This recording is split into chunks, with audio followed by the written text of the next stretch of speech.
এইটা হলো স্যামসাং এর নিউ F70 Pro 5G যেটা রিসেন্টলি গ্লোবাল মার্কেটে লঞ্চ করে অ্যারাউন্ড 24,000 রুপিতে উইথ সাম গুড ফিচার্স। আপনারা তো জানেনই বর্তমানে হাই প্রাইস রেঞ্জের বাজারে স্মার্টফোনের কি যে একটা অবস্থা। বাজেট সেগমেন্টের মধ্যে যে ফোনটাই মার্কেটে আসতেছে HD+ display, IPS display, 4GB RAM, আরো কত কি, মানে 5 থেকে 7 বছর আগের কথা মনে করিয়ে দিচ্ছে বর্তমানে মার্কেটে লঞ্চ করা স্মার্টফোনগুলো। And at the same time Samsung এর এই ফোনটা বাজেট সেগমেন্টের মধ্যে আমাদের অনেক ভালো কিছু অফার করছে। তো চলুন কথা বলা যাক স্যামসাং গ্যালাক্সি F70 Pro স্মার্টফোনটিকে নিয়ে। তবে শুরু করার আগে আমাদের ভিডিওটা ভালো লাগলে please hit the like button আর সাবস্ক্রাইব অবশ্যই করবেন, সাথে বেল আইকনটা প্রেস করে অল করে দিন, চ্যানেলের অনেক হেল্প হয়। কুইক আনবক্সিং, বক্সের মধ্যে চার্জার বাদে আপনারা সবকিছুই পেয়ে যাবেন। তবে এই ফোনটা 45 ওয়াট চার্জিং সাপোর্ট করে। ফার্স্ট অফ অল ফোন, এরপরে charging cable type C to type C, কিছু ডকুমেন্টেশন, আর সবশেষ একটা সিম ইজেক্টর পিন। এবার যদি আমরা স্যামসাং গ্যালাক্সি F70 Pro স্মার্টফোনটার দিকে আসি, এই ডিজাইনটা অনেক সিম্পল অ্যান্ড ক্লিন। ব্যাক সাইডে ট্রিপল ডায়ার ক্যামেরা সেটআপ থাকছে ভার্টিক্যাল শেপে।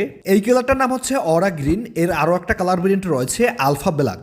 এর body frame glass fibre polymer দিয়ে তৈরি। ব্যাক সাইডে একটা গ্লসি ফিনিশ দেওয়া হয়েছে।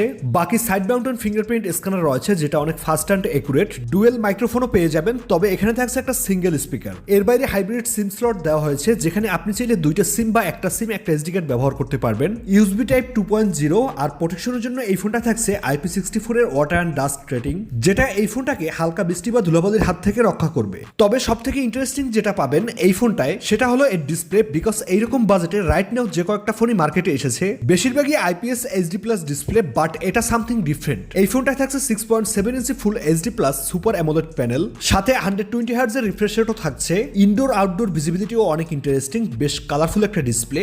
এর চিন বেজেলস মোটামুটি ন্যারোই বলা যায়। এর স্ক্রিন টু বডি রেশিও 86.8%। আর ডিসপ্লে প্রোটেকশন করছে Corning gorilla glass Victus plus. এক কথায় বললে আপনি এটাকে মাল্টিটাস্কিং, গেমিং ও কন্টেন্ট ওয়াচিং এর জন্য একদম পারফেক্ট একটা ডিসপ্লে বলতে পারেন। অ্যান্ড ফাইনালি ক্যামেরা সেকশন, এই ফোনটার মোস্ট হাইলাইটেড পয়েন্ট। যেমনটা বলেছিলাম এই ফোনটার ব্যাক সাইডে ট্রিপল ডায়ার ক্যামেরা সেটআপ দেওয়া হয়েছে। প্রাইমারি 50 মেগাপিক্সেলের উইথ ওয়াইএস, এরপরে 5 মেগাপিক্সেলের আলট্রা ওয়াইড, আর সবশেষ 2 মেগাপিক্সেলের ম্যাক্রো।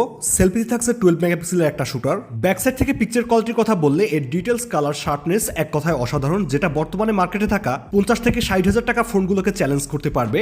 আর এর যে advance capable periscopic zoom lens, এটা থেকে 10x পর্যন্ত ডিজিটাল জুম করা যায়। তার পারফরমেন্স লো লাইট কন্ডিশনে অনেক ইমপ্রেসিভ, ডিটেলস অনেক শার্প থাকে জুম করলেও। সেলফির পিকচার এভারেজই থাকবে বাজেট সেগমেন্টের ফোনগুলো যেমনটা দেয় আর কি। এক কথায় বললে ফ্রন্ট থেকে আপনারা সোশ্যাল মিডিয়ার রেডি টাইপ ছবি পেয়ে যাবেন। ভিডিও রেকর্ড করা যাবে ব্যাক সাইড থেকে 4K 30 fps এ, আর ফ্রন্ট থেকে ফুল HD 30 fps পর্যন্ত।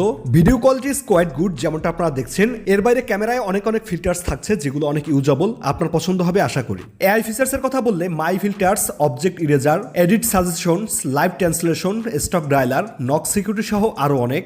তো এই পর্যন্ত তো সবকিছুই ঠিকঠাক রয়েছে, বাট হট অ্যাবাউট পারফরমেন্স। এই ফোনটা এসেছে কলকম স্ন্যাপড্রাগন 6 Gen 3 নিয়ে, যেটা 6nm বিল্ড। এই প্রসেসরটাকে আপনি 25 থেকে 30,000 টাকা বাজেটে গুড এনাফ বলতে পারেন।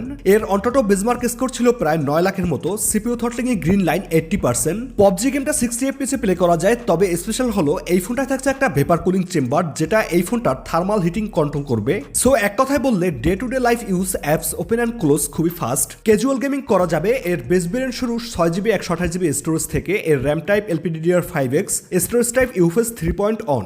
এই ফোনটা রান করছে লেটেস্ট One UI 8.5 দিয়ে। আউট অফ দ্য বক্স থাকবে Android 16 উইথ 6 ইয়ার্স এর OS আপডেটস অ্যান্ড 6 ইয়ার্স এর সিকিউরিটি আপডেটস। একদম ক্লিন একটা UI। তবে স্যাডলি এখানে কিছু প্রি ইনস্টল অ্যাপ্লিকেশন থাকছে যেগুলো আপনাকে আনইনস্টল করে নিতে হবে। কানেক্টিভিটিতে থাকছে 11 5G bands, Wi-Fi 5, Bluetooth 5.1, USB type 2.0 সহ NFC সাপোর্টও থাকছে। সবশেষ ব্যাটারি ও চার্জার, এই ফোনটায় দেওয়া হয়েছে 6000 mAh এর অনেক বড় ব্যাটারি। এছাড়া যেমনটা বলেছিলাম চার্জার এই ফোনটায় থাকছে না, তবে এই ফোনটা 45 ওয়াট চার্জিং সাপোর্ট করে, যেটা থেকে এই ফোনটাকে একবার 0 to 100% চার্জ করতে সময় লাগে প্রায় 50 মিনিটের মতো। আর ব্যাটারি ব্যাকআপের কথা বললে এই ফোনটা থেকে আপনি 1.5 দিনের মতন ব্যাটারি ব্যাকআপ পেয়ে যাবেন। ইনফ্যাক্ট এটা আপনাকে আরো বেশি ব্যাটারি ব্যাকআপ দিবে যদি আপনি একজন রেগুলার ইউজার হন। তো ব্যাটারি ওয়াইজ কারো কোনো কমপ্লেন থাকবে না আশা করি। অ্যান্ড ফাইনালি যদি আমরা এই ফোনটার প্রাইসিং এর দিকে আসি, এই ফোনটার যে বেস ভেরিয়েন্টটি রয়েছে 6GB 128GB স্টোরেজ, সেটা গ্লোবাল মার্কেটে লঞ্চ করে অ্যারাউন্ড 23,999 রুপিতে। বাংলাদেশ টাকায় কনভার্ট করলে অ্যারাউন্ড 30,000 টাকার মতন হয়। সো অল ইন অল যদি বলি এই প্রাইস সেগমেন্টে এই ফোনটি বর্তমান বাজারে অনেক ভালো একটা ডিল। এর ডিসপ্লে, ক্যামেরা, পারফরমেন্স এন্ড ব্যাটারির দিক থেকে এটা সব থেকে এগিয়ে এই প্রাইস সেগমেন্টে। আর এইসব যদি আপনার ম্যাটার করে তো ডেফিনেটলি এই ফোনটা আপনার নেওয়া উচিত। যদিও এই ফোনটা এখনো বাংলাদেশ মার্কেটে আসেনি, এই মাসের শেষের দিকে হয়তো পেয়ে যাবেন।